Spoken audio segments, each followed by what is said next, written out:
So now let's get to the movie that Eric and I did see together.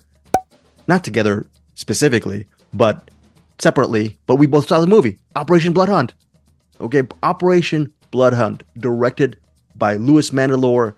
We like his work. Eric has interviewed Louis Mandylor before, I believe, for The Flood. I think was it The Flood? Yeah, you interviewed him for it was The Flood. him, Casper Dean, and The director, Nikki Whelan. Okay, Nikki Whelan and Brandon Slagle, the director. Yeah, so who wrote this? Well, yeah, Brandon Slagle wrote Operation Blood Hunt. This looks like it could be a fun movie. Here, it centers on prolific expert of the occult and whiskey, Reverend Conte. Okay, Reverend Conte. He accompanies a ragtag group of military rejects to a remote South Pacific island to investigate the disappearance of Marines that were stationed there back in 1944. And supposedly these Marines were maybe abducted, might be killed by a Japanese Imperial Army. However, this is not a spoiler, but this is the premise of the movie. The Reverend knows the real mystery behind all this disappearance of the Marines is due to the fact of some really hungry and violent and vicious werewolves. The Reverend is played by Quinton Rampage Jackson. Jonathan Rhys-Meyers plays a bar owner who is more than actually a bar owner. There's a lot of secrets to the Jonathan Rhys-Meyers character, but this bar owner is also the best friend of the Reverend. He is sort of the support of the Reverend. And then there's a whole group of people, sort of like a la Magnificent Seven or Dirty Dozen style, a bunch of military people who accompany the Reverend on his mission to, well, the military rejects, they think they're saving the Marines, but they're on a pretty much a suicide mission, because they have no idea that there are werewolves waiting to pretty much chomp on them. So that is the premise of Operation Blood Hunt. Eric Holmes, your review, your thoughts on the movie. I love this one as well. As I said, we're in banger season. Real quick question. Louis Mandylor was in this. It says it's Richter. Was that the vampire?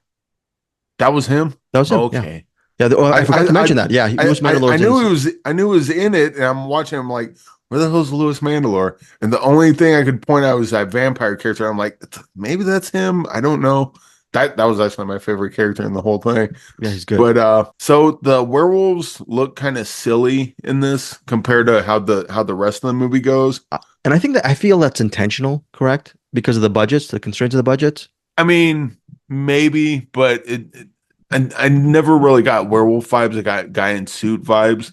Of course. And I think in something like Frankie Frico that works because they really lean into this. This is definitely over the top. You got the soldier guy with the hand grenade on his. Louis Mandylor is that vampire was probably my favorite thing in this movie. I didn't even know it was Louis Mandylor. I suspect it could be, but the way he moves around, it looks like Alucard in Symphony of the Night. It's got that weird kind of tracer thing going. Yeah. The story itself is kind of more convoluted than it needs to be. It's what you expect in a movie like this.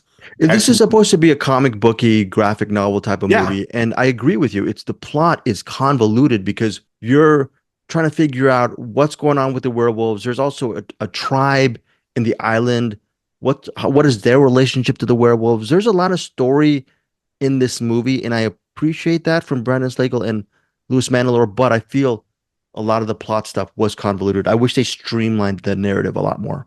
Yeah, but then when it gets to even though the werewolves look goofy, the werewolves look goofy in Dog Soldiers, and that movie's rad too. So, in fact, this movie's kind of a lot similar to Dog Soldiers, not just the werewolf stuff, but the low budget. I think this one plays a little more tongue in cheek than Dog Soldiers does, which I appreciate with this. Yeah, the action scenes were good. I'd say the whole third act, when you really start to see about the last third where the werewolves really start to show up and you get the good werewolf action that you've been waiting for, when that starts kicking off. Even though the werewolves look goofy, the scenes are so cool and love it. Love watching people die. People get their arms cut off or ripped off, so to speak. Yeah, all sorts of fun stuff. There is a lot of fun stuff in this movie. Here's a couple of things that are the pluses. Jonathan Rhys-Meyers is acting as you know what off in this movie. He's good as the bar owner, right? I didn't know that was him either. That was another one. Really? Okay, no, he's Yeah. great. Oh, yeah, you had no idea until you saw the cast list on it. Yeah, I'm like, who was that guy? That, in fact, Jonathan Rhys Meyers was one of the characters I thought maybe that's Louis Mandalore. No, probably.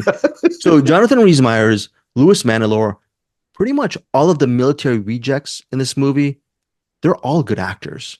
They were all good in the movie. Quinton Rampage Jackson to me is a non-actor. I loved him in the A-Team. He's fine in this movie. I just wanted not like Louis Mandylor, he was directing the movie, but if Louis Mandylor was the Reverend, that would have been cool. And I know Quinton Rampage Jackson, he previously worked with Louis Mandylor in, I forgot what it's called, in a previous movie with Louis Mandylor. I think Mandylor directed a movie called 3 Days in Malay or something like that. Yeah. And Rampage was in it. So I don't know. I just wish there was a different actor as a lead. Still enjoyed all of the supporting players. Oh, you didn't like him as the Reverend? I mean, he was no. I just thought he was. He didn't work for me as a Reverend. But the movie overall and the plot was convoluted. That said, I still had fun with the movie. Like Louis Mandylor, loved what Mandylor could do as a director with the budget he had, and it was an ambitious film. I just wish, again, the plot was streamlined. I wish it was a different lead actor. I'm giving it a mild recommendation. Operation Blood Hunt is 3 stars for me. What about you, Eric? I'm going 3-star banger. Actually, I completely disagree with you on Quinton Rampage Jackson. Oh, you thought it was good? Yeah, I liked everybody in this because I think they all kind of. I mean, my favorite by far was Louis Mandylor, which he was great. Yeah, and actually Jonathan Rhys Meyers, he was great. But like everyone was just kind of that over the top or like hyper realistic version of whatever archetype they were playing. And I just loved watching it. I thought Rampage Jackson, he understood the assignment and he was playing the Reverend as I think anyone playing that character should, kind of resolved, but he likes to find the bottom of a bottle and he'll kick ass when he needs to. Like, it's just, I liked his character. I liked him in it.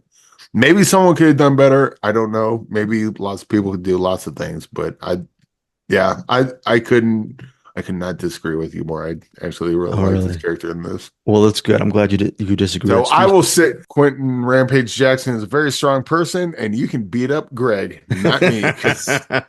No, I liked him, and again, I liked him in A-Team. I haven't seen that movie. Was it called 3 Days in Malay or 2 Days in Malay? I don't know what it's called, but yeah, that's why I'm giving it a mild recommendation because I liked a lot of things about Operation Blood Hunt.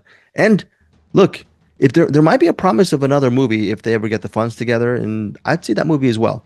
So that is Operation Blood and Hunt. how often do we get werewolf movies? That's true. I think we've gotten a couple like recently, but not many. Yeah. So that is 3-star banger for Eric, 3 stars for me. Operation Blood Hunt out on VOD and digital October 4th.